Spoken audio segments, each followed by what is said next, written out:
All right, so good news, bad news today. First off, growth is starting to fall a little bit, right? Global economic strength is over in Europe. We saw a lot of weakness continuing in their activity, their economic activity, which is the forward-looking or the leading indicators for the economy in Europe. So we're seeing Europe weaken. Okay, we're getting some weakness in the U.S. also, but let's start with this, right? So what we saw, another downward revision in U.S. jobs over the past 12 months. So this is from Zero Hedge, another revision. The BLS confirms U.S. payroll. So remember, we've had a pretty strong jobs report, right? We've had strong jobs over the past year or so. And now we're getting from the BLS, right, the Business of Labor Statistics, confirming that at least over 300,000 jobs are actually, there's actually less, right? There's at least 306,000 jobs lower than previously reported. So maybe that's about 30K jobs a month less if you want to annualize it, right? Take off 30K jobs every single month that we're seeing we're seeing these payrolls. So weaker payrolls than expected, which means the economy is actually weaker, or the labor market is weaker than expected. The labor market is actually weaker than expected if that is the case. If the BLS is saying, hey, you know what? And that's kind of funny, right? Economically or politically, it's like, why are they revising jobs so high? Or why do they have to keep doing revisions lower? Why do they keep having to do revisions lower? We don't know. But it does kind of signal in the bad news, hey, maybe this economy is weaker than expected. But like I said, like kind of like we're looking here is, well, after we get in this negative growth news or this, we're also getting bond yields starting to fall. So the economy, right? The actual, yeah, we're gonna look at Nvidia after hours. As soon as Nvidia comes out, I'm gonna switch it in. We'll pause on the report. Good news, bad news. We'll check out Nvidia and then we'll come back to it. So basically here, there's weakness, but bond yields are starting to ease finally. The market has been putting in crypto, in the stock market, right? Higher yields, putting pressure on mortgage rates, putting pressure on mortgages, putting pressure on banks for defaulting. You're seeing a lot of downgrades from the different rating agencies. You got S&P downgrading some banks. You also have, who is it? Fitch downgraded some banks. Moody's downgraded some banks. And this is all because the collateral risks, right? And now here's the difference here. The bond market is selling off because of that collateral risk. But if these jobs are actually lower than we thought, the bond market can ease, and that's exactly what we got there. Going YOLO on Nvidia after hours. The government is telling the truth. Eventually it comes out, but in a revision, 100% carbides. The government, yeah, we're getting those revisions, right? And this isn't necessarily negative. It's bad news up front, but the market is front running what the Fed's going to do next, right? Based off this information. All right. So next, we're seeing a lot of retail shrink signals. Okay. So a lot of consumer weakness. And we'll just take a look right here. This is, let's see if we get into that. Foot Locker shares plunged more than 30% as it slashes guidance, blames consumer softness, right? And what have we been seeing other than consumers a little softer than expected in the US is this, what do they call it? Shrinking, which is, people are basically stealing a lot of the products, right, at these different retail stores. So not only is Foot Locker dropping to had the largest drop in its history, you also got Nike selling off also. So Nike, a lot of the retailers are struggling. You got Nvidia in about 28 minutes, and then we'll go over that data. So a lot of weakness there, right? Consumers are softening. Now we know, okay, jobs are weaker than we thought, and consumers are softening. All right, so a little bit of negative data, but that also brings bonds lower, right? That actually pulls down bonds. Now, something I wanted to signal, global bond yields actually fell too. Here we have the United Kingdom in German economic activity. Okay, so if we look at the Eurozone in general, this is the Eurozone, right? Just looking at all of Europe, combining it in a basket, we see that and there's two parts of every economy, manufacturing and services. Okay, services are usually a bigger part of the economy, but in red, the services are starting to plunge below the recession line, the recessionary territory. So we're getting more data from Europe that their services, the strong part of the economy that's been holding it up, is actually rolling over. And bond yields actually eased off because that means there's more weakness. That means eventually policy is going to have to switch in Europe, right? That's kind of how the bond market is responding. Now the manufacturing in blue has been weak. It looks like it might be rebounding a little bit, but it's still in recession territory. It's still down here in recession territory. Now, diving a little deeper, the two biggest economies in Europe, right, are the United Kingdom. So you have, Britain, right? And look at their manufacturing and services indexes. They're both plunging pretty sharply. So that is economic. That is more weakness in Europe.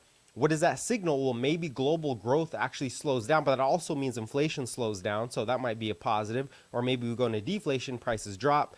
And also, if we jump over to the next biggest economy, Germany, right? So you got UK and you got Germany. Same thing in Germany, right? Plunging lower. So we're getting economic activity in the Eurozone falling. The manufacturing indexes, right? So manufacturing is not falling as fast as services, but it's already in recession territory for the most part, right? So that's what we're seeing over in Germany. So we have, jobs lower than expected. Consumer retail companies are showing that consumers are starting to soften now, and a lot of losses coming from the shrinkage or, goods being stolen, products being stolen, broken into.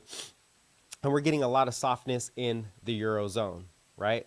And that's sort of the bad news. But the thing is, what's happening here, look at global bond yields are starting to reverse. We're getting global bond yields starting to reverse from that data. Now, this kind of signals a weaker Europe, weaker jobs, weaker consumer is going to actually cause people who are shorting bonds to slow down, because what that means is that policy, and let's go ahead and look at the US bonds, or look at the US bond market really quick, because that is like the monster market. US bond yields will go to the 30-year, right? The 30-year has been surging. Look at that big drop in the 30-year. I'm going to go ahead and take this off. 30-year yields falling pretty sharply. Okay.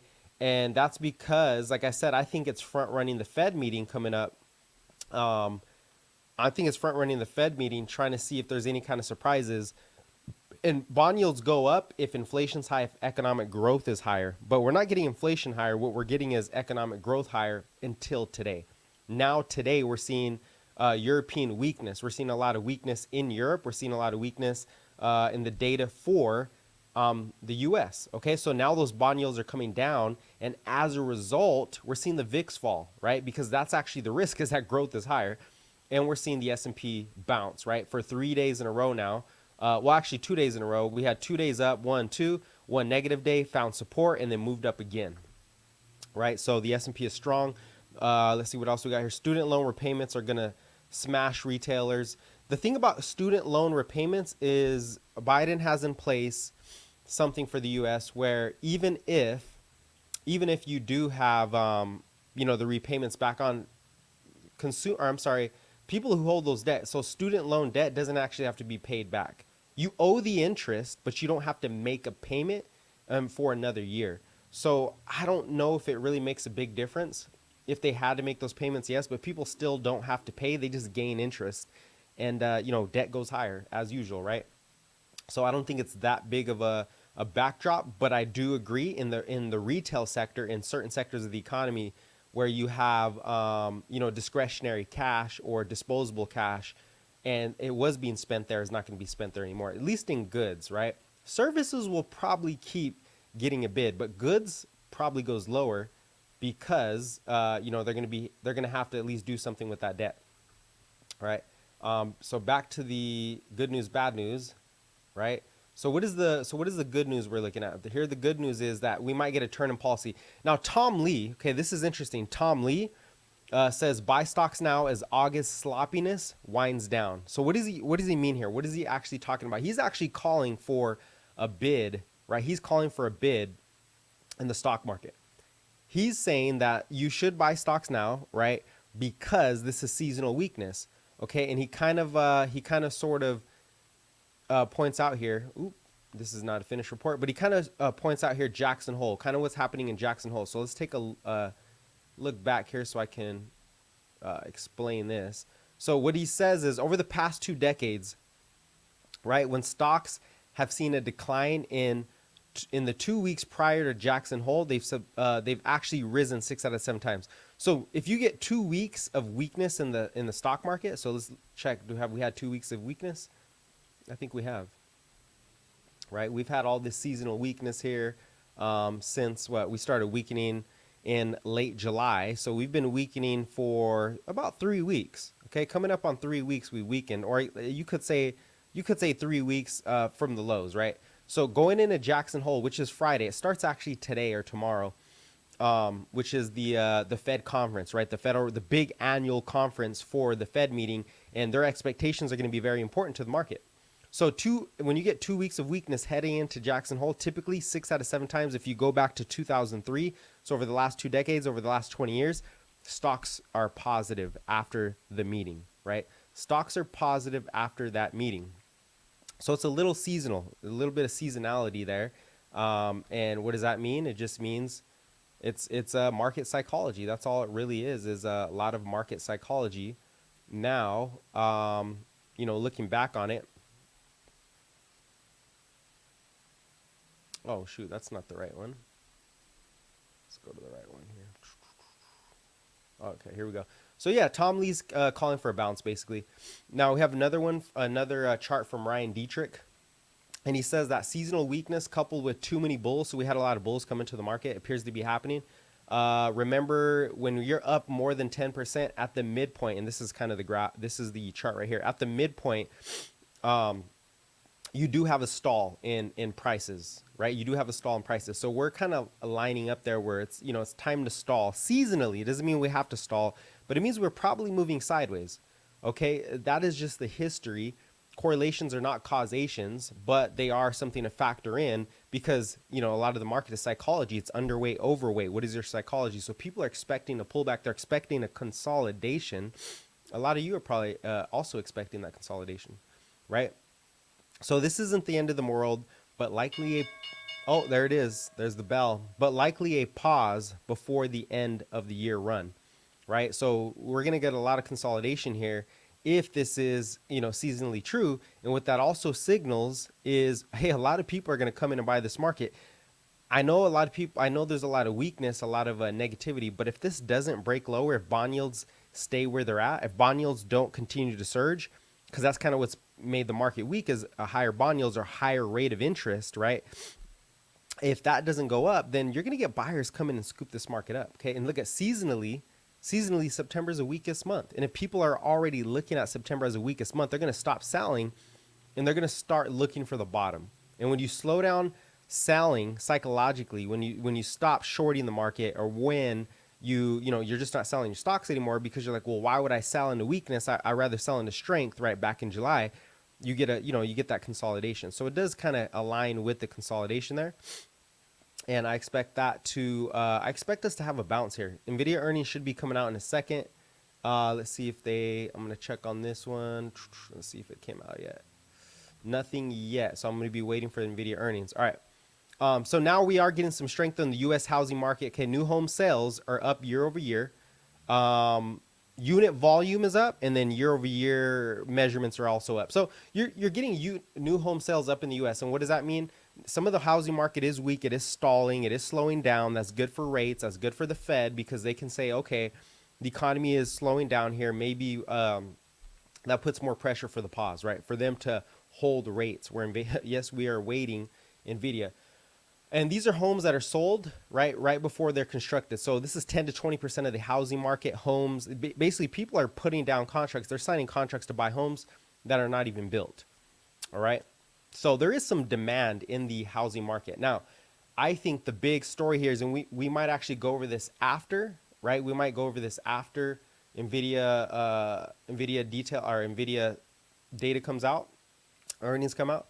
But basically there's a reason, right? I think that crude oil does not move higher from here. So if we turn to the charts, and you can read this in the newsletter if you want, but if we turn to the charts, there's a lot of reason for that. We're going to turn to the charts really quick so you can see what I mean by the oil price, the price of oil. Okay. And I'm going to actually throw myself down here a little bit. We are awaiting Nvidia earnings. Hold on. Give me 1 second. Let me grab something. Be right back.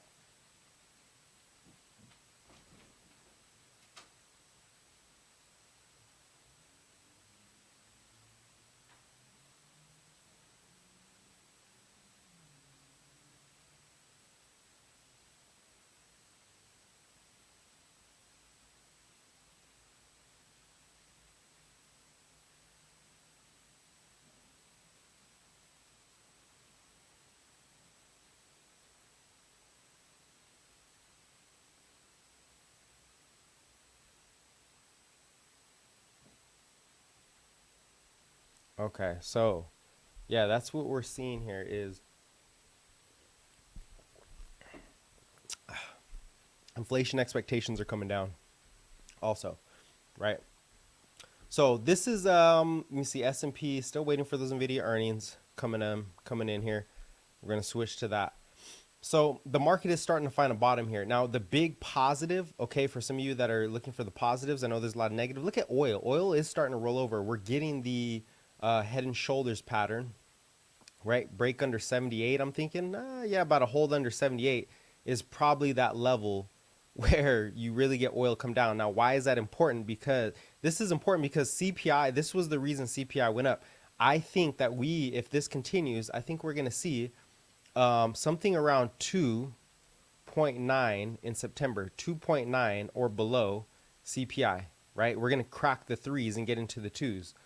All right. That's what I think we're going to see if we continue this move. We might get that if oil even stays where it's at. But if we break lower, I think we get below 2.9%. So the outlook for inflation, at least on the headline, will start to roll back over. And we already know that, as we get a weaker consumer, I think we're going to get core really start to fall here. So the real risks to the market are not inflation anymore. You're going to see the narrative for, collapse of the economy when it comes to inflation. You're going to see that disappear. Okay. Are we getting Nvidia? No, that's Autodesk. Okay. So we're going to start to see that happen because I think you're going to get, headline inflation get in the 2.9 percentile if we continue to see oil weaken here, right? And there's a lot of reasons why. You can come read why if you want to, but I'm going to name some of them really quick. Let's see. Let's open this up. And I'm just going to go over them really quick. So 2.9% inflation if this continues. And some of that is because there's 5 producers outside of OPEC. I don't think these guys are in OPEC that are actually producing or increasing their production supply of oil. Iran, right? Iraq, Libya, Nigeria, and Venezuela all starting to increase. And I have a video out on my YouTube channel if you want to listen to an expert actually talk about this, the geopolitical ramifications of, oil coming down as far as demand. So demand is falling. We know demand is falling, and we know the supply is starting to increase in some areas. Also, the U.S. is increasing supply. U.S. supply has been moving up for a while. All right. So keep that in mind. What else we got? Takeaways. Yeah. So that's basically it. You're getting an increase in supply and you're getting seasonal demand. So OPEC might cut. Maybe they do cut, but either way, I think oil is set to move lower here, and that lowers inflation expectations, and the market's really going to like that. So as we consolidate seasonally, right, we're looking at this seasonal consolidation, right? Where's that seasonal consolidation at? We're looking at the seasonal consolidation here, according to some of these, historical charts. But let's say CPI drops to 2.9% and the Fed, right? And we're going to look at what is the market at pricing in. Bond yields are coming down. Once we get that, I think the market really does start to bid back up. We are seeing crypto also find a bid here, and people are wondering, why is crypto crashing? There's nothing negative going on in crypto. It is bond yields, right? When you get and crypto is now finding a bottom at 25.5K, right? Bitcoin at least 25.5K. So bond yields, when they surge the way they've been surging, and this is funny, it's an exact move. You see bond yields moving, US 10-year, right? You see you actually see this happen, which is bond yields coming down, and then you're seeing Bitcoin actually move up. And the reason for that is Bitcoin's a long duration risk asset. It's a long duration risk asset, which means it's measured off a long-term rate. So when long-term rates go up, Bitcoin, it's going to put pressure on Bitcoin to the downside. But what we are seeing is now today that we got rates down, Europe's weak, US consumers are weak. Now Bitcoin's finding a bid here. So just keep that in mind as a concept. It doesn't mean you know exactly where the market's going, but as long as bond yields come back down, if they do start to soften a little more, which are the interest rates to the market, if they do start to soften, then you could see a rebound in tech stocks. I think if they really do fall, you're going to see NVIDIA, you're going to see tech, and we'll see NVIDIA's earnings are coming out. You're going to see tech start to catch a bid and outperform Dow. And if we do look a little deeper, we've actually seen, NVIDIA is ripping, we've actually seen tech over the past couple days outperform the Dow, outperform small caps. So we might be getting this rotation back into tech, right? And today's a big day, right? And also Friday, Also the Fed's meeting, because we need to see what Jerome Powell is going to say. Now, bond yields have been tightening so much. In my opinion, I think that they could be tightening for the market here. We could be seeing bond yields actually tighten for the market or tighten for Jerome Powell, so he doesn't need to do anything. My bet is that he pauses, especially with this weak oil price, especially with commodities coming down. You got wheat coming down. You got copper still at the lows trying to form a bullish trend. You got natural gas still low.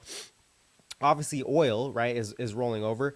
And you're getting a really stalled housing market. You're getting revisions down in jobs. I think Powell pauses. I think we're going to see the pause, and I think the market's going to like it. It doesn't mean the market goes straight up, but I do think what you do see is you see some tailwinds from the dollar. Look at the dollar hitting the trend.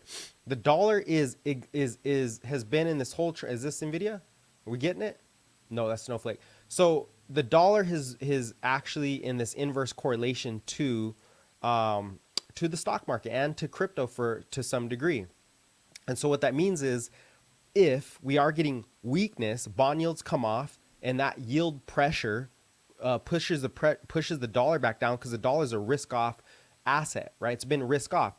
You want to hold dollars if you're yielding 4.5% from money market funds. The Fed is initially basically paying people to hold cash, but if economic weakness comes back, people buy bonds, the dollar goes down, assets catch a bid or catch a tailwind to some degree. Did you ever see a crash in your short lifetime yet? Max, were you still bullish at that time? I've seen a crash in 2018, February 2018. I remember Apple reported earnings. It was my first time investing. Apple reported earnings 2018. Watch, I'll even go to it. AAPL. Right, let's go to 2018. Somebody asked if I've ever seen a crash before. I know a lot of people are looking for a crash. Really doubt it. So 2018, Apple reported earnings in February, right? And I remember this to a T. Here's their earnings right here, okay? Apple reports earnings 2018. No, it was February. Where's February? Was this 2018 or 2019? I'm pretty sure it's 2018. Am I wrong here? No, it was here. Yeah, it was here. Oh, I'm way too far out. Okay. Here it is. Okay, here it is. So, and Apple recovered pretty strong. I thought that was the big roll off. But yeah, Apple reported earnings here, February 18. Okay. 2018. And yeah, I remember I bought Apple before earnings. I thought, hey, let me be I'm going to trade Apple here. So I bought Apple. I was like, yeah, everybody says it's going higher. It's the best stock in the market. And it dropped about 10%. And I was like, whoa, I was kind of devastated, right? So yeah, that was, and then also the S&P. So let's throw the S&P on here. The S&P did sell off at that time. Okay. Look at the S&P. This was the S&P at that time. The S&P had a big sharp pullback. I had no clue why, but the S&P fell 22% after, basically after Apple's earnings, right? It was basically after Apple's earnings, it fell 22%. So yes, I've seen a crash, and then I saw the S&P crash again. Well, it actually rolled over again. I saw a crash again in what was this, December? This was the Trump. It was a trade war with China. That was the next crash. And then the next big crash was basically the pandemic. So I've been through about 3 crashes, and they're all a little different. And I will argue, why we've already seen the crash. I think we priced in the crash already, of a 20% correction. We already had a big correction in the S&P. Anyways, I just want to touch base on that really quick, right? And getting back to it here. So let me go to yields. Yeah, so we're getting this yield pressure come off. Now, is this sustainable? I don't know. We're going to see. Now we're starting to see that when it comes to weak growth, we're actually getting, when growth is weak, we're actually seeing, yields come off, and we're seeing the dollar come off, and we're seeing the market, at least tech stocks, catch a bid. So it's kind of counterintuitive here, but the weaker growth at this point, what it does is, the reason why, weak growth might mean, I know it sounds like weaker earnings, but what it is stocks or companies who have pricing power, who can elevate prices or keep their prices up and weather a slowing economy. People who have demand for their product, like iPhones, like Tesla cars, right? If you have demand for your product, Chipotle, whatever it is, those stocks are going to keep going higher because the interest rate, the rate of interest to fund that growth is actually coming down via bond yields, and the Fed can now pause their interest rate. So the expectations that rates come down are starting to rise there. And I'm actually going to check that. We got to check what is the market pricing in when it comes to rate hikes going forward. I bet you there's over a 90% chance. I haven't even looked at it today. I bet there's an over 90% chance that that the market is pricing in a Fed, 88%. Okay, I'm off by 1.5 points. All right. So, is this NVIDIA? Nope, still not NVIDIA. Okay, and I'm just going to do the CNBC. I know some of their data probably already came out. So the market is pricing in the 88.5% chance of a pause, right? That's what we're looking at here, right? And that's why we are getting a bounce in the S&P because bond yields are coming off. I think people are, remember, check this out. We talked about this yesterday. The reason this is good, right? There's a bullish divergence here happening, and we're getting that bullish divergence actually play itself out, which are treasuries are bidding up. Treasury bonds are bidding up. Right.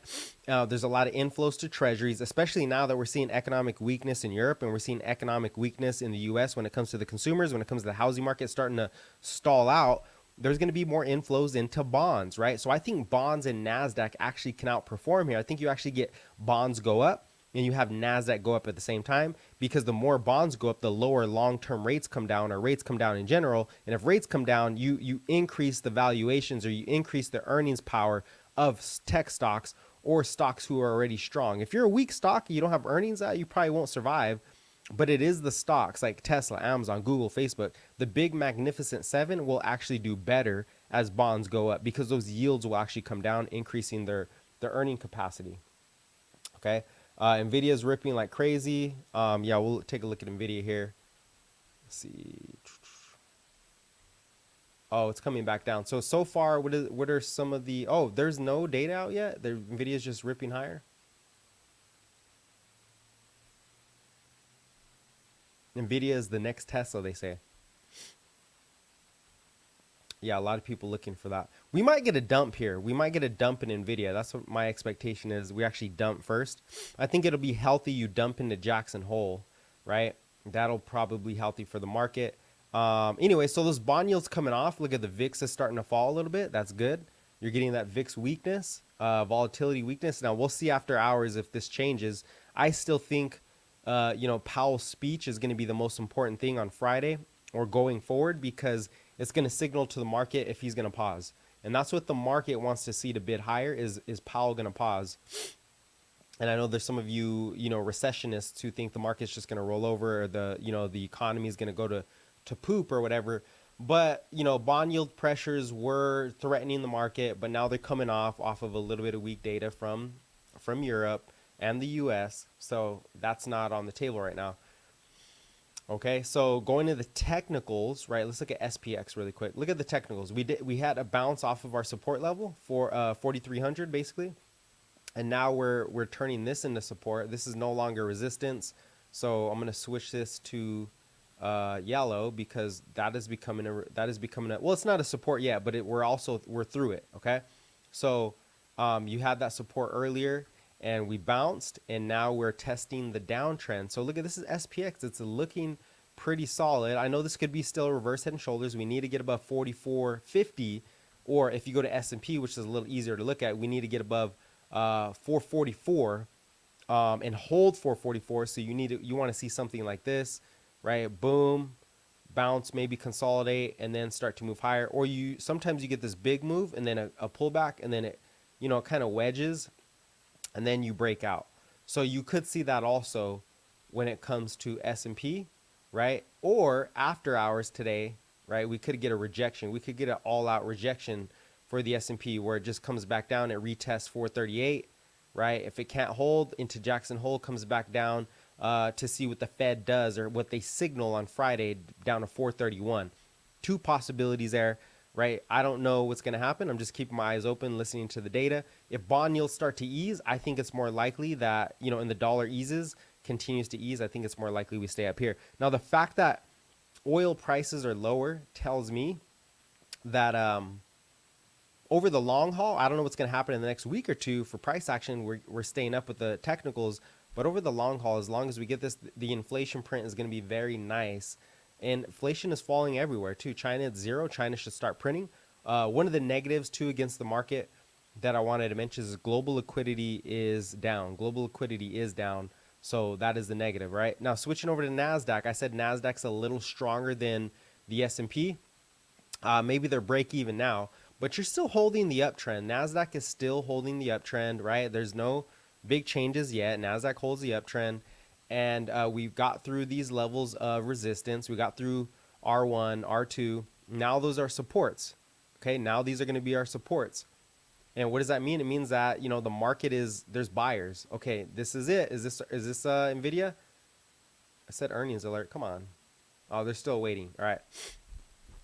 Still not there. What I'm going to do is I'm going to pause the CNBC live, and then I'm going to switch over. We're going to listen to what they have to say about Nvidia, and then we'll watch the price action on TOS. We'll see the price action move for Nvidia. But yeah, Qs are still strong. Now look, there's still a possibility, like I said, that we get this head and shoulders, right? Boom, and we roll over. Okay. Boy, I need to turn the fan on in here. Right, so we still have that possibility, but we got to wait and see, right? I still think that we're getting commodities come down. We're getting oil come down, so I think we can bounce from here. We just need the yields, as usual, the yields to roll over. We need the dollar to really roll over, because the dollar historically is inverse to the market, right? I don't know if we have any other questions. Now, looking at crypto, right? Switching over to crypto. Actually, no, let's look at Tesla. Okay, I know it's Nvidia, but let's take a look at Tesla. Tesla is showing some real strength here. Okay, Tesla's showing some real strength here. Okay, I pointed this out on Twitter. We're seeing the RSI. When you get the RSI come down here, there's like an 80% chance. In my view, this is the daily RSI. When you get the weekly RSI oversold, there's like a 99% chance Tesla's going to bounce and go much higher. I mean, more than 10%. 15-20% rise, right? That's what it usually is. But we're on the daily chart, not the weekly. So the daily isn't as strong as the weekly chart when it's oversold, but we did get the oversold bounce, and it is showing some momentum to the upside in the short term. Now I want you to keep this in mind when it comes to Tesla for you traders or you trend swing traders. Okay, on average, since the lows, right, since January, since the season for stocks, since the confirmation for stocks are back, Tesla would pull back 25%. Okay, that was that first move, and then the second move it pulled back 27%. All right, what did we just pull back? We just pulled back 30%, 29%, right? We just pulled back 29%. So an even bigger pullback, and the momentum should launch us higher when it comes to Tesla. We're holding the 100 daily moving average on Tesla. Okay, like I said, we're oversold. The anchor VWAP is still in place. So if we use anchored VWAP. Where's the anchored VWAP? Anchor VWAP for, I think this is Nvidia. All right, the results are out for Nvidia. Let me pause it here, and then we're going to switch over to Nvidia. You can see that's going on there. First, let's get to the charts. Actually, we can't look at the charts because we have to listen to this because StreamYard doesn't allow us to stream two things at once. You missed it. I mean, I didn't miss it. There's nothing I'm not going to go chase the price. I just want to hear what they have to say. Nvidia is out. All right. Let's hear what they have to say, and then we'll discuss it. Look, nobody missed it, okay? We're gonna analyze the data. It's not like you can make a decision in split seconds, okay? No, I'm not first. I'm not first one. Sorry, the reaction was quite enthusiastic. EPS of $2.70. The street was estimating $2.09. We're talking about Q3 guidance. This is where everyone wants to see what was materializing for all of this AI hype. $16 billion. The street was anticipating $12 billion. So $16 billion from the report. We're just pure revenue growth. If you bought calls, congratulations so far. Who knows? It maybe sells off. That's a big Nvidia over 500. Holy shit. Nvidia is exploding. Okay, now here comes the bull market. Let's listen to what else they have to say. Also seeing data center revenue coming in too at $10.3 billion. Estimate was $8 billion. 10.3. You can see the stock jumping 5%. John? Yeah, I mean, wow is appropriate. This reminds me of a quote I know, but I from shouldn't show Apple. emotion, right? Because I'm reporting the news. But it's a wow moment.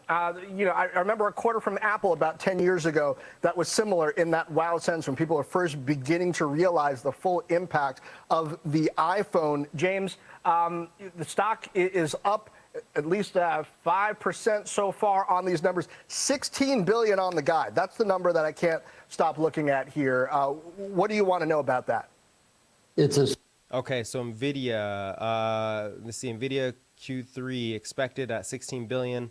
Dang, man, that's some crazy numbers. Nvidia is moving. Wow. Okay, so this is going to implicate that the AI narrative is not over. As we said, that this is not over yet. People, you know, seasonal weakness, here comes the bulls. Here comes the bulls. Hey, maybe we get a sell-off, but that's a big move for Nvidia. Already a $1 trillion stock. You're looking at a, right now, about an 8% move. Probably $80 billion instantly going up. Gaming revenue up 11%. Q3 revenue 16 billion plus or minus 2, expected at 12 billion. So they beat the streets expectations when it came to pure revenue growth. EPS also beat oh man, that was a big beat on EPS expected earnings. Sees Q3 revenue. All right, yeah, we'll let them. They're still coming out with some stuff. Visual revenue 379, visible alpha analyst consensus. Okay, all right. Anyways, yeah, we'll look at the price action. That thing is moving. Superhero number. I mean, they have got the lead, and yes, there'll be room for AMD and everybody else later on, but they've got just such a lead, and we're excited to listen to the call and sort of see where that revenue is coming from.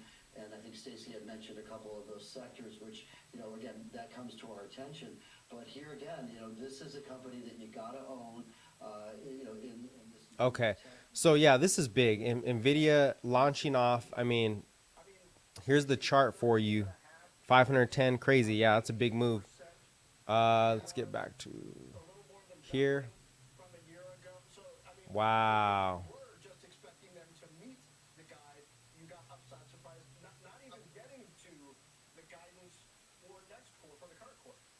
Yeah, so look, nobody was expecting to just meet the guidance, and so they blew that away. And look, people were hoping for at least 10 billion on data center on the guide. They did more than 10 billion in the quarter.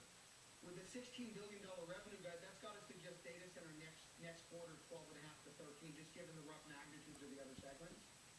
That's a very, very powerful guide. It looks like the demand is there. It looks like the supply is starting to show up as well. This looks really good. Christina Bartonello is still with us. Anything else? Okay. Now, don't get too excited. I know, my reaction right away, this is in real time, but the adjusted gross margins also stands out to me at 70%.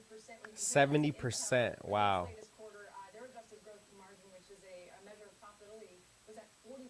So you have 70% versus 40%. Big margins there. And 71, okay. And then I'm seeing also here from my producer, there's a 25 billion buyback also. Ooh, that's big. So the buyback, so just, you know, the buyback, it just means they're taking the supply of shares off. That's bullish for the stock. Basically, you can't sell those shares, so you're putting pressure up on the price when you do a buyback. Margins at 70%, insane, right? Much better than competitors, and they're doing a big buyback. I mean, this is crazy for Nvidia. It's a lot of FOMO. Like the time to get in Nvidia though would have been when it really sold off, when it was very weak. So a lot of people are going to get shooken up here. Yeah, this is a big beat though for Nvidia. I want to see what it does to the overall market. We're going to keep track of that. Let's go to the Qs. I mean, that margin point says a lot. I mean, Intel's hoping, Stacey, to get back to the 60% margin range. They've got fabs that are underutilized. That's an issue for them, as well as they're just behind in the technology, that we expect some announcements from them next month where they hope to make the case of catching up. But even if you're not just talking about Intel, even if you're talking about AMD, what position does this put the company? Yep, AMD should catch a bit also. Even Amazon and the hyperscalers who are trying to argue that their AI capabilities from a value perspective are going to... Oh, it's not showing up. I got to throw the after hours on. Clearly, you know, nobody's having a problem paying the prices that NVIDIA is charging for these parts. Now, you could argue that like the competition isn't there yet, but I mean, nobody's going to be putting this much infrastructure in place if there's no value to All right, there we go. behind. Now, you could argue that maybe the opportunity itself is large enough that even if they just get I mean, okay, so they're out. Nvidia beats top bottom line, right? They guide high. The guidance is up, and their gross margins are up extremely. I mean, that's a big move for the market. So I think the AI narrative is back. SPY should be up 3% tomorrow. The AI narrative is back. Now, for you traders, yes, Nvidia is up. It's gonna make you want to chase, but the move just happened, right? You better wait for a pullback into the all-time high at 481 if we do get it, or into the big 500, level. And if it doesn't, remember, all tech should be going higher following this. So the question is, who's extremely sold off in tech? Who has more room to for the upside? If you look at Nvidia on the 4-hour chart, their RSI is already overbought. Okay, so be careful with Nvidia. The people who already own it are going to benefit from Nvidia. Okay, now of course I am biased, but what I'm going to look at here is look at this. Look at Tesla bouncing. Right, Tesla's about to start bouncing here. This is a bid for a lot of names, and I don't benefit at all from telling you that. I'm just pointing out here.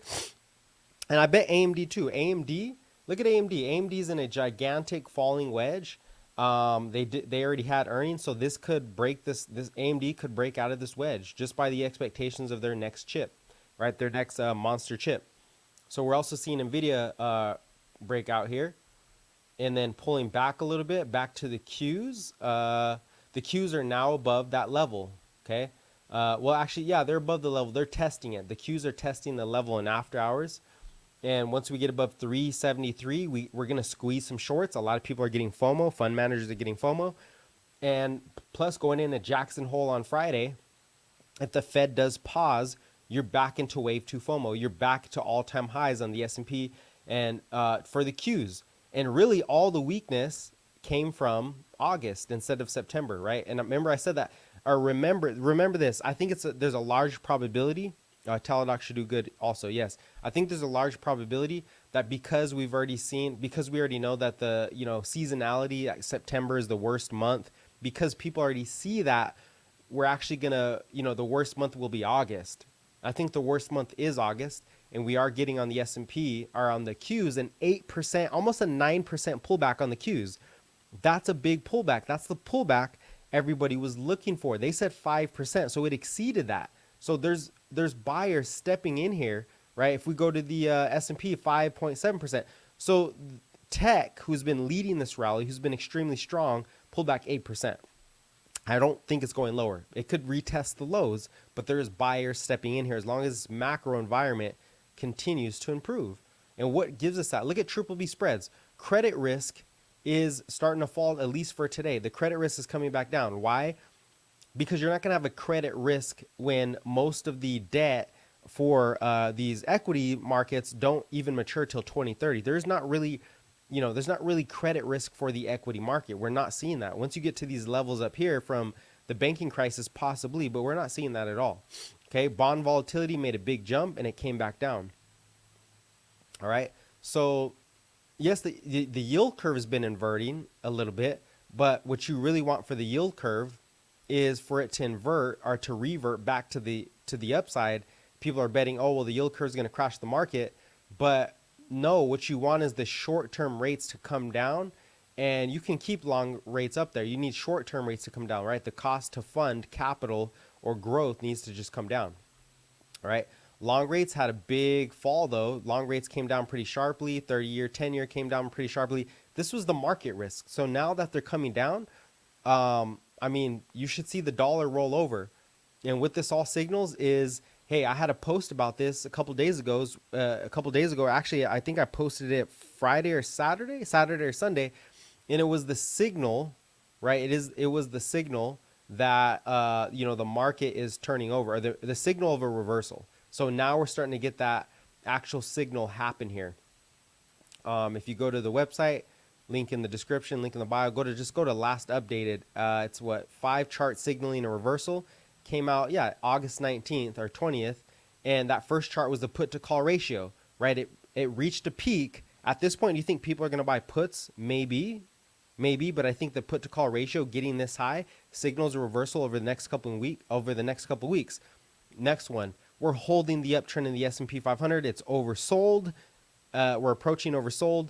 we're going to bounce, right? We're down 5%. Bearish divergence on the 30-year. So look at now the 30-year yield, interest rate risk, right? This is a technical signal. It doesn't mean we know, but if you get weak data, it reverses. And what are we getting? The 30-year yield, interest rates, long rates starting to reverse, helping the market, propping up the market. Okay, the dollar hitting that trend, starting to reverse. That's a reversal on the market. The VIX showing bearish divergence, starting to reverse, reversing on the market. So those technical signals, along with the macro data that we're looking at, are giving us a reason to bid into the market. Tom Lee said, hey, you should buy it because typically, historically, the market actually moves higher following the Fed meeting, the Fed conference, the annual Fed conference that's coming in on Friday. If you got questions, let me know. Predictions for SPY tomorrow. I am not a day trader. I'm actually taking calls on Tesla, long calls, because day trading is very hard. It's gambling if you're just throwing in calls or you're just like, oh, it's going up because NVIDIA went up. The market is very tricky, okay? Overposition, underposition. There's a lot of, like I said, there's two scenarios for S&P, okay? There's two scenarios. And if you want to know what I think about the S&P tomorrow, oh yeah, big man's coming. Yeah, Teladoc for sure is looking solid. Look at TDOC. Well, it's at support, but it has pulled back a little. That's why I only got one contract. I'm down on my contract, but it is into support, right? Should go up from here if we get healthcare start to bid up. Zoom had a very good report also. So anyways, back to S&P. I'm going to switch to switch over to the trading platform so you can see the technicals are a little more clear on here, right, for S&P. So let's go to SPY, SPY. And what we're going to start with is the 30, let's start with the daily chart. Okay, so where's our resistance on the daily chart? Clearly, our resistance is, well, actually, no, this isn't that clear. Okay, this is the EMA, 4,400. I think that's it, right? 4,400. So let's go to the 30 chart. 4,400 is the big macro resistance. Now coming into the 30-minute chart, right? Look at 4,400. 44 to 46 is about that zone, okay, for resistance when it comes to S&P.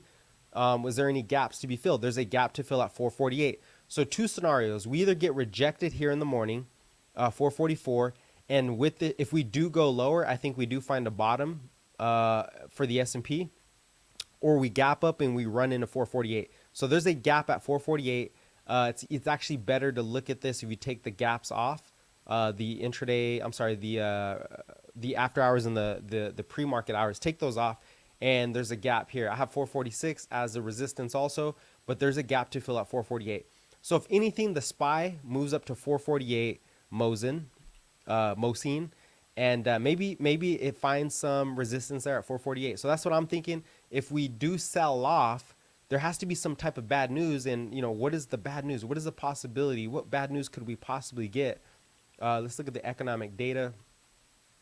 We kind of already got bad news this morning. U.S. home sales down a little bit. Europe is weak. So tomorrow, durable good orders. Durable good orders have been pretty hot. We're in a rolling recession, meaning some parts of the economy are strong, some are weak. This is the perfect scenario for inflation to come down and for the Fed to ease their policy going into the back half of the year. All right. So the question is, will durable goods be extremely strong tomorrow? If they do, you might get bond yields spike back up, hurting the market, right? And that comes out at 5:30 a.m. or 8:30 a.m. Eastern time, which means before the market, if durable goods are too hot, the market could sell off and then find a bottom. I just think this revenue for NVIDIA pretty much showcases that AI is real, that the future of chips is real, that a lot of people are pouring revenue into building the infrastructure to increase the productivity. And this is all about, NVIDIA is all about increasing productivity to grow your GDP. The private sector is in 200 and something percent indebted to GDP, meaning it takes 200% of GDP just to match the debt, okay, for the U.S. And you need productivity to do that. The biggest driver of productivity should be artificial intelligence in different sectors of the economy, manufacturing, services, XYZ. All right. So that's why this is a big factor here. This factor might even be bigger than the data. The market may not care. The market might see higher rates and just keep going higher, as they did on the last bull run above 4,200 for S&P, I didn't expect it to go that steep, and it did. So Nvidia here, what a monster stock, could be signaling the market doesn't care about higher yields. Actually, it's even better. The economy slows, brings down inflation, and the AI theme continues. So the economy might be sluggish, but the market goes higher. So tomorrow we get jobless claims. We got durable good orders, which is part of the manufacturing sector of the economy. You got the Kansas Fed index. So we'll see if prices paid are moving up on there. And that's about it. I mean, GDP for Germany is probably going to be weak. And then you got Jackson Hole.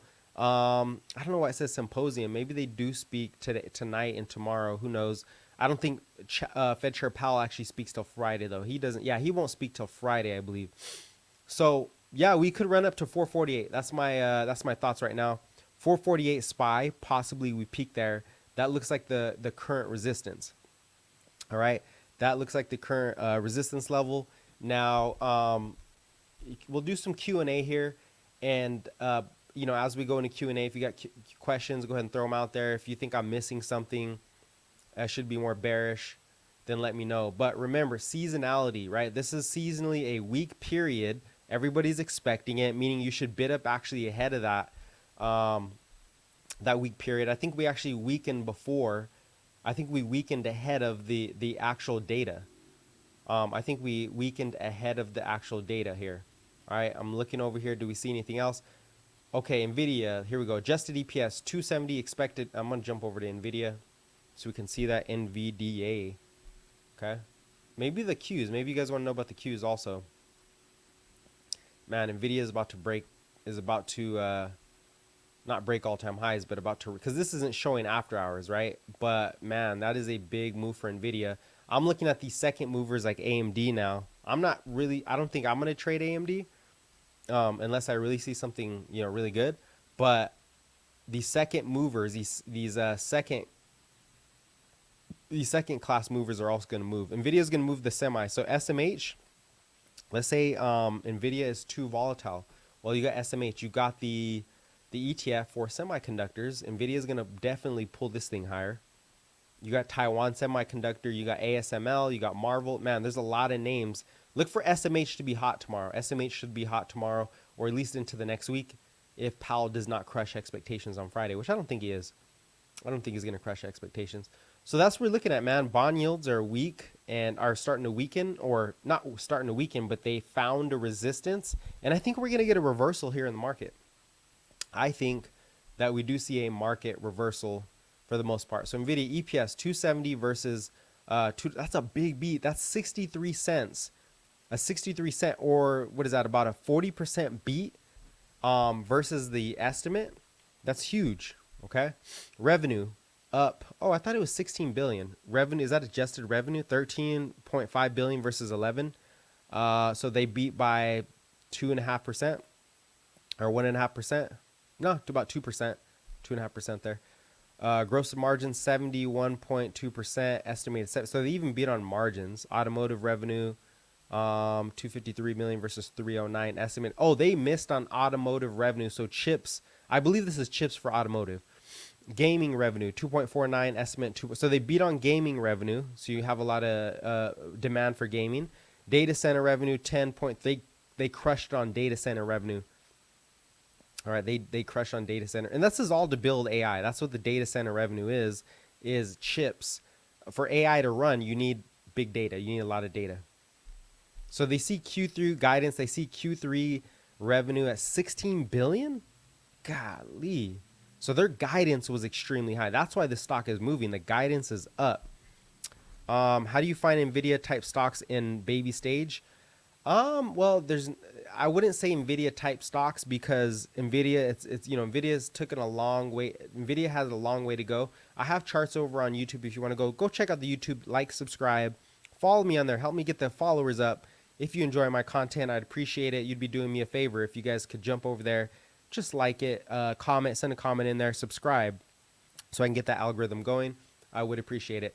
But your other stocks, right? First of all, you have an ETF, SMH. That's probably going to do the best, because you're not going to pick any individual stock. You're going to look at the semiconductor ETF, which is SMH. You have AMD, right? AMD is very volatile, but AMD should do pretty well. You have Marvel Technology, MRVL. You have TSM, you have Taiwan Semi, which I guess we'll see how Taiwan actually moves. So you have TSM also, and you have ASML. I believe that's somewhere in France or Germany. It's a ASML. I don't remember where they're at. They're in Europe somewhere, and that's a monster stock in Europe. So here comes the semiconductors again. If you want to look at that, if you're looking at a baby semi, I don't know, because there's probably some small semiconductors.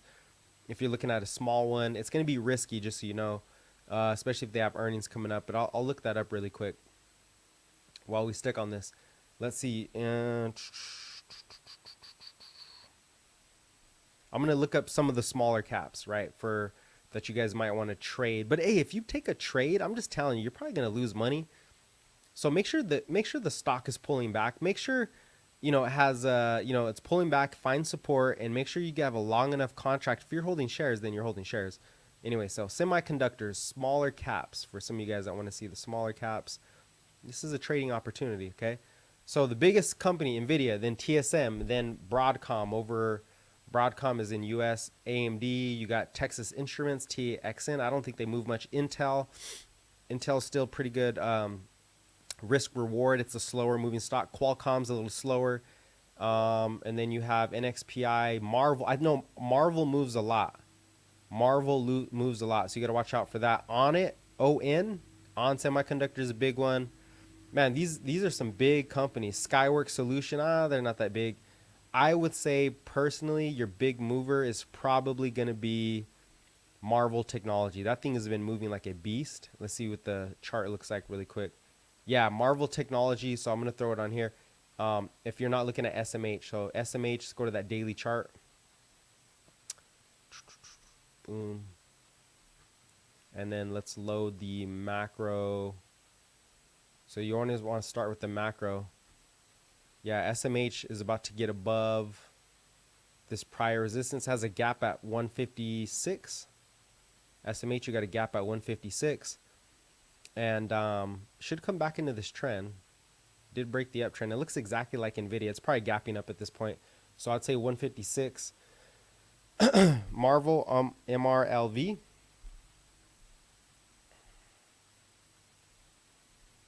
The heck is the Marvel ticker? Am I tripping?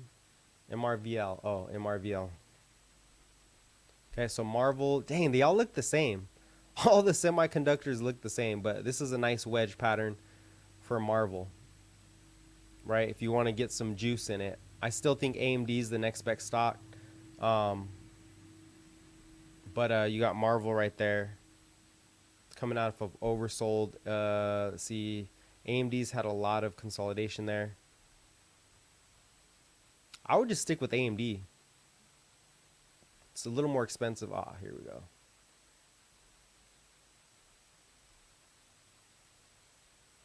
Ooh, there we go. I knew it. Okay, so AMD is a little more expensive, but it is pulling to that 100 daily moving average, and it's forming a very sharp falling. You call it a falling wedge or just a flag pattern. So I'm looking to see AMD. But AMD is tricky though. This thing has been very choppy. You really want to see good price action here, but SPY is at 445. Man, this is just moving the market. Nvidia just crushed it. And I can't believe Russia blew up the Wagner boss. Wonder if this will cause more tensions or less tensions. I didn't even know that. Russia blew up the Wagner boss. Maybe it lowers tensions. I don't know. Why is Marvel PE negative 306? Well, price to earnings doesn't really matter to these because Marvel's a long duration. Basically, what that means is the negative PE is what you want to do is look at forward PE. So if I look at Marvel right here, it has the forward PE for Marvel is 25.89. So I don't know what you're looking at, but the forward PE is lower, so their earnings should be coming in. The negative means, Mohsin, the negative PE means they're not earning money. They haven't turned a profit. So they might make revenue, but once you factor in all the costs for that revenue, they're still negative. So the revenue that you call these, these are long duration assets. That's why they're so sensitive to long interest rates, because they haven't made money yet. They're unprofitable, basically, right? They're unprofitable. Tesla used to be there. Amazon used to be there, but they are the fastest growers because their revenue is growing so quick. I don't know what the revenue growth is on Marvel, but their forward PE is at 25. So that's a big jump. They're expected to make a lot of revenue. The forward PE is more important. You compare the PE to the forward PE. That if the forward PE is lower than the PE, that means it's growing. That means it's expected to grow. Okay. If your forward PE is actually higher than the PE, if your forward PE is higher than the PE, you go from PE to forward PE, that means they're expected to lose money, or revenue or earnings in general. So that's what you look at there. Yeah, if you want to learn more about fundamentals, also go check out some of my content. Link in the description. Just put in fundamental analysis, Mosin. I have some fundamental. I'm actually coming out with some new stuff too for fundamentals, like the top 10 things you want to look at for fundamentals. But I'm more of a high growth, riskier investor than most. But it's the same thing. You're looking at total addressable market. You're looking at revenue growth. You're looking at margin growth. You're looking at, is the balance sheet strong? And hey, appreciate the subscription, Qasim, Jamal. You're looking at revenue growth. You're looking at what else is it? I have a couple things on there I'm gonna push out. You're looking at the network effect, right? The network effect is if the more people that use it, does it become more valuable? That's what crypto is about. Crypto doesn't have revenue yet. You could argue it does, but it's more so the network becomes more valuable the more users. Kind of like Facebook, right? The more people that use Facebook, the stronger Meta becomes, because it creates this network effect where you can bring in different ways or different revenue streams. So there's so many ways to look fundamentally at a company, not just PE, right? I like to start with the total addressable market. How big can this thing get? How big is the market? And then going forward from there. And like I said, go subscribe. I put out a newsletter every single week, even sometimes every day, just giving an analysis of what, top, I appreciate it, what top people are listening to, or what the top analysts are saying about the market. And then I give my commentary usually on Saturdays. I go live on Saturdays and put out a video there just to go over things. And to reiterate, I know a lot of people are talking smack, like, why are you so bullish? Bro, this is why I'm bullish. AI is a big narrative. Inflation's coming down, right? The Fed is near pause. And I think, this is wave 2 FOMO. I called it a little early, but I'm always a little early. I think we're heading into wave 2 FOMO, especially with this NVIDIA move. I mean, this is insane. Let's see what it looks like now after hours. This is an insane move for NVIDIA. Got up to 515. So it's finding some resistance there. Now, hey, this could very well come right back down. If it does, it probably finds support at 483-ish. We'll see how that plays out. But I appreciate it, man.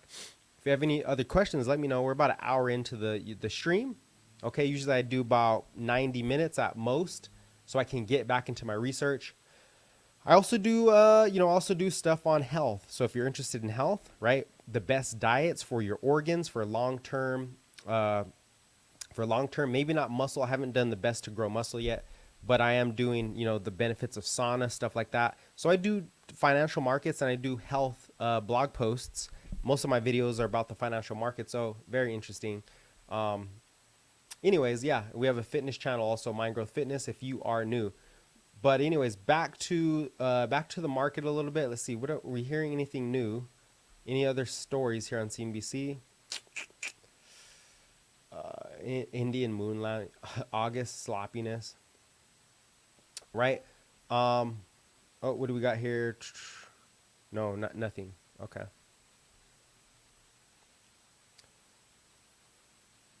Good buy-in for SMH 156 or wait for pullback. Wait for tomorrow's price action for SMH.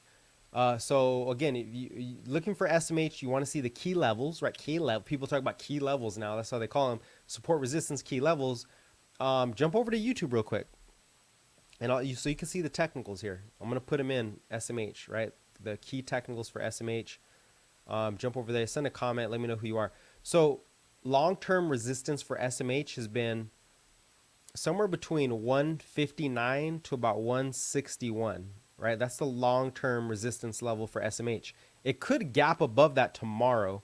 I don't know. I bet you it gaps into it and finds resistance there. So I'm drawing this out as we speak. SMH 159 to 161. In the short term, you have resistance you have a lot of resistance here at 153, right? 153 was basically the closing resistance for today.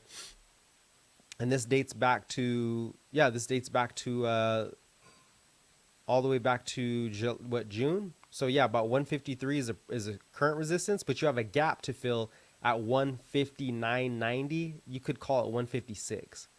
Okay, so those are your levels right there. Your levels are 153. Do we get support or resistance against that? Your next level is 156. Do we find support or resistance against that? Your next level is 159 and then 161. So you're playing off those levels right there when it comes to SMH, right? You're also looking at the overall market. SMH is going to be part of the Qs. So you want to keep your eye on the Qs and say, okay, are the Qs finding support? Are they above or below VWAP intraday, right? If you're going to trade it. So there's a lot of ways to trade it. There's a lot of ways to look at it, but those are your levels for SMH. It's going to be on the YouTube, so if you don't watch it, just go back, go ahead and look at it. I need to get timestamps on there eventually. So yeah, that's what we're looking at here. Really good support, man. There's going to be a lot of FOMO tomorrow, boy. There's going to be a lot of FOMO going into Jackson Hole on Friday, and Tom Lee once again may be correct. So we're getting that FOMO going into the market. Now, the sole reason I am very bullish on the market still. Yes, I know there's some seasonal weakness. Yes, I know student loan repayments, they don't actually have to pay those. Okay, consumers are slowing, whatever.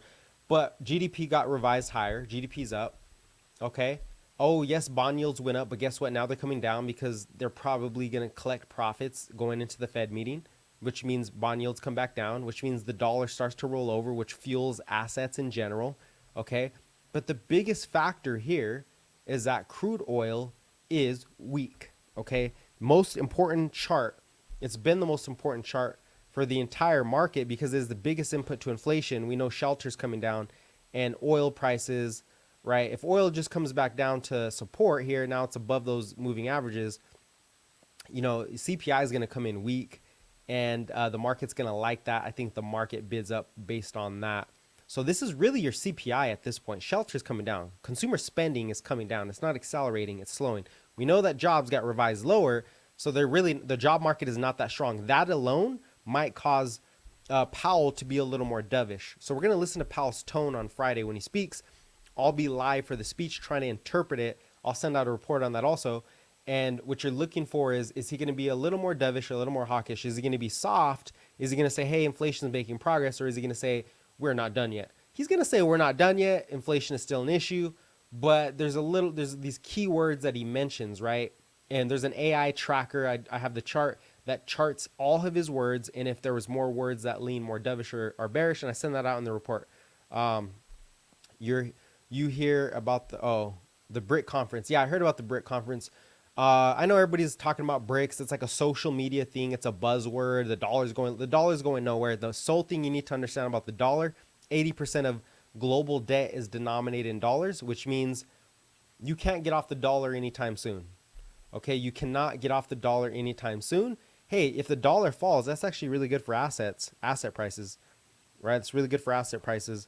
The U.S. is still the biggest, the biggest producer of energy. Okay, OPEC. It's not OPEC versus the Fed. I know people say that. There's a lot of narratives out there. Maybe I'm wrong, but that's how I see it.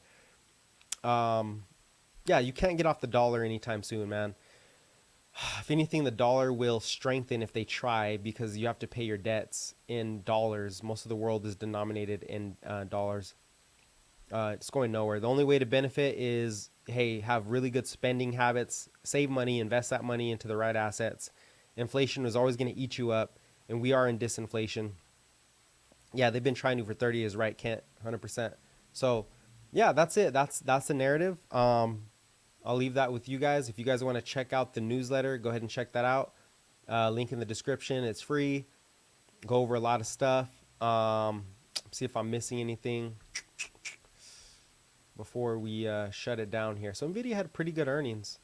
NVIDIA has really good earnings. And I'm going to leave you with one thing before we crack out of here. I think oil's going lower. Okay. So I'm going to leave you with this last thing, which is that going into Friday, now we have everybody was worried about NVIDIA. Where's NVIDIA going to go? Is it going to bring the market lower? It could still happen tomorrow. It could still roll over. But for the most part, right? Coming back to it, NVIDIA has now showed us that it has very strong demand for chips, right? Which translates to very strong demand for AI. What is that? That translates into a lot of investment capital into productivity. That's what AI is. Because we're in a war with China, with Russia, really not Russia, but with China, with India. We're in a global economic tech war, right? Who's going to have the best technology? If you saw Oppenheimer, you know, the regime who controlled the world was the one who developed the atom bomb. Well, AI is like an atom bomb, okay? It is like an atom bomb. Yes, I'm long Tesla. Actually, just got long Tesla recently again. It's like an atom bomb, and whoever has the best AI wins going forward because it produces more GDP. All the world is indebted, in debt, right? Most of the world's GDP can't service the debt. So you need central banks to print money, which is why we're in this high fiat system where debt's so high, because you can't service the debt because people spend too much. The government prints too much debt to pay for growth. We're actually borrowing money to grow the world economy. That's how it works, right? The only way to get that down with the falling population, although India is going up, is to print more debt, right? But if you print too much debt, you have these economic crises, right? 2001, 2008, 85, or you get inflationary spikes like we just had. So you have economic uncertainty, and the only way to get past that is to produce faster than you actually consume. The only way to do that is with technology. That's always been the case. That's why the most profitable companies, the biggest companies on earth, are Apple, Amazon, Google, Facebook, Tesla, because NVIDIA now, right? AMD, whatever, because they produce, they can lower prices, right? If you increase, there's a lot of laws here. I'm not going to go into that, but if you increase production, if you have an AI bot like me, I can set out articles super quick now because I can just basically have the AI print it for me. I can give you the information faster instead of me thinking about typing it up. I just have to know the bullet points. I got to get out the data. I can produce more at a cheaper price. So as prices fall and you produce more, the economy keeps rolling and you start to eat away the debt. You can actually pay for the debt. That's never been the case. So that is what we're headed into. Everybody thinks, oh, inflation's going back up. No, as long as oil sticks where it's at, inflation's not going higher. Okay, inflation will not go higher because inflation, and when I say inflation, guys, I'm not saying your prices are not higher. We're talking about in terms of the stock market, okay? We are in disinflation, meaning the inflation is going up, but the rate of change is coming down. So it's disinflating. It's still higher than it was, but it is disinflating now. We're not in deflation. You don't actually want that. That'll drag down earnings and stocks, right? If you're an investor, if you're in the economy, you might want deflation until you lose your job because they have to fire you. So you got to have some level of inflation. You got to keep it in the medium, right? You want to be in the sweet zone. The sweet zone is somewhere between 2 and 3%. We're not there yet. But guess what? Headline is at 3%, which is why I'm like, hey, the market's going to stay bullish here. And there's two components: oil, biggest cost of energy, and then number two is shelter prices. Well, as long as shelter prices are elevated, then you're getting fixed income to those investors who are doing real estate because the prices are still elevated, right? But if it comes down, then the CPI drops, stocks go higher because the Fed can pause and turn around, right? So we're at the end of the hiking cycle. This is taking time to play itself out. And yes, there's a lot of scares. Oh, global collateral is going to collapse. The banking crisis is coming. Blah, blah, blah. But the Fed always steps in. Ever since 2008, the Fed steps in. I want to show you a chart really quick before we exit here, before we get to the symposium or talks about the Fed.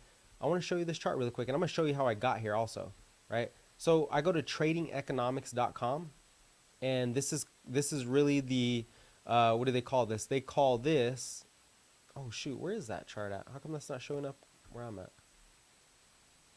Oh man, I must be on a different one. There we go. So what you do is you go to the United States, so U.S. economy, whatever. Just type in U.S. Or actually, what's a better way to go to indicators, right? Go to indicators, and then go to more indicators. You can go to. Okay, see how you have trade, you have markets, you have labor force, you have GDP. You have all this data. If you want me to go check out the business cycle, that explains what all this data is. But what I'm getting at is you want to go to money. Okay, you want to go to money, and that's where you see wherever there it is at the bottom. You want to go to the central bank balance sheet, right? Bank balance sheet. Nope. You want to go to central bank balance sheet. This is the everything code, hashtag Raoul Paul. Who knows if it's right? We're always guessing here. So you're going to the U.S., the central bank balance sheet, right? You want to go to see this is the biggest central bank. So United States Central Bank. And what you see if you go max on is that ever since 2008, we start to turn on the money printer here. Okay. This is why the market will always look forward to higher growth, because at the end of the day, oh, what up, Dima Yush? I think you were Dima Yush. Was that you yesterday that was saying I'm too bullish, that you want to listen to this hopium? It was somebody, I don't know. But now we got pretty good earnings, right? We got bond yields easing, bond yields are easing, dollars easing a little bit. Anyway, you got the central bank balance sheet here, okay? So when things fall apart, they can just print. They did it in 08. They did it again in 2014. There was an oil crisis, Chinese stock market crash, and they did it again during the pandemic. So now, yeah, we're rolling off, yeah, QT is on, but not really, because you have, and during this area where you were flat, right, there was no central bank printing. Guess what you had? Fiscal policy. You have monetary policy and you have fiscal policy. You have two monetary tools. You have controlling of interest rates, which we are at the end of that. And you have the central bank balance sheet. Do you inject liquidity or cash into the system, or do you pull cash from the system? Right now, we're pulling cash from the system, and it seems negative, and interest rates are high. But guess what? People are yielding off those high interest rates from cash. So it's a net neutral. The other positive is that we have fiscal policy. You have the White House printing infrastructure bill, CHIPS Act, Inflation Reduction Act. This is why NVIDIA is moving higher. Say it all the time. This is why chips will keep getting a bid, because of the CHIPS Act. You got whacked. Hey, man, you'll be good, bro. I hope everything gets better. We all get whacked at some point. We get whacked at some point, man. That's why I'm here to throw out content. If you guys disagree with me, that's cool. I like it. Just tell me why. And I'm not here to tell you I can make you money. I'm just trying to give the best report I can on what's going on in the market.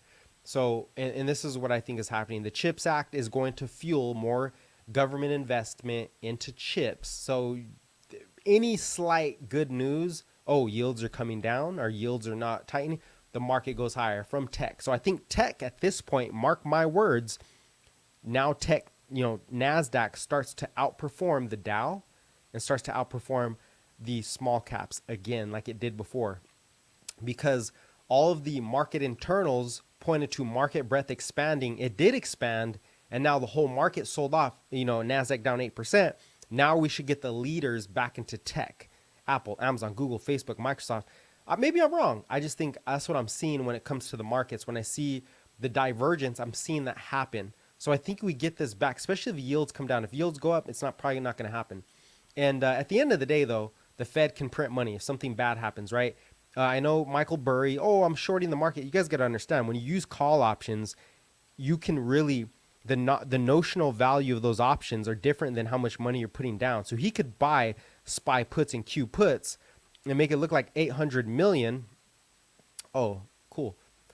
You could make it look like 800 million in puts, but that's just because you're buying call options, which are $100 per share. You could buy $40,000, and I think this was just an example. You could buy a 1 cent call or puts, 1 cent puts for a put, every put for 1 cent. Okay, for a freaking cent, but those puts are gonna be worth like $10,000, right? As far as the shares, not literally your puts. It's a trading thing. So what Michael Burry did is he bought puts, and he probably spent like 40K on them, but the value of them was like 800 million. He didn't really short that much of the market. He probably got killed anyways if that was the case. So getting back to it, the central bank balance sheet eventually will start to go back up. Now, this is a negative on us. Currently, we are looking at a negative liquidity requirement. So if I go to some of my research here, global liquidity is definitely lower. I guess I didn't put it on here, but global liquidity is lower. Global liquidity, I got to be quicker with this. Global liquidity is definitely lower. Where's the last interest rates, inflation? No, 5 chart signaling reversal. Yeah, I think it's in this one, this report. Global liquidity, it's on here somewhere. I guess it's not. Anyways, yeah, go check out the reports. A lot of stuff on here to keep you informed on what's going on. Anyways, global liquidity, where did I put that chart? I can't remember. Global liquidity is lower. But what we did get as a signal is that the Chinese central bank cut rates twice in the last 3 months. They're cutting rates. We saw Europe is very weak. So what's going to happen? They're going to cut rates. They've been raising rates. They're going to have to pause or cut rates. And before, as economies slow down, as the global economies start to, I don't even know. What are we talking about? Oh, we're almost done with this. We've been talking about the stock market, Nvidia earnings, and where the market is headed, finding support. So yeah, you probably came in late. But at the end of the day, you know, as long as CPI comes down, the Fed can lower rates. And I'm just going to leave you with that. Okay. Oil prices, keep your eye on those. Those are the most important prices there. The price of oil will keep CPI lower. Shelters in real time is falling like a rock. And I think we're going to be solid here. So you guys stay informed, stay blessed, and I'll catch you on the next one tomorrow. Same thing. I'll have another report tomorrow. I think tomorrow is going to be about the technicals, right? There's not really a whole lot of macroeconomic data or big news. Tom Lee. Oh, yeah, that's what I was going to leave you with. Tom Lee. My bad. So Tom Lee. That's what I wanted to leave you with. Tom Lee basically is saying, let's just go to the charts here so you can see SPY. Tom Lee is saying that he thinks it's time to buy stocks again, simply because historically, or if you look at the last 20 years from 2003, going into the Fed symposium or the Fed conference, the annual conference, stocks, if they decline into that conference 6 out of 7 times, they're higher following the conference. You add that correlation to Nvidia just crushing earnings, and you add that to the FOMO that comes into the markets, and you add that into lower bond yields and the dollar rolling over, and you add that to oil coming down, inflation expectations coming down, you got a bull market. You're back into the bull market. We'll see if it survives. Hey, thank you, Dimayush. Anyways, you guys stay blessed. Make sure you get a workout in, eat healthy, take care of yourselves, do something nice for somebody that doesn't expect it. Get some sleep, right? I already said workout. Stay blessed, man. We'll catch you guys tomorrow. Stay blessed. Let's go Bitcoin. Let's go crypto. Crypto's next. We didn't break down yet. Crypto is next. Let's go Larry Fink and BlackRock. Let's go crypto. All right. Catch you guys later.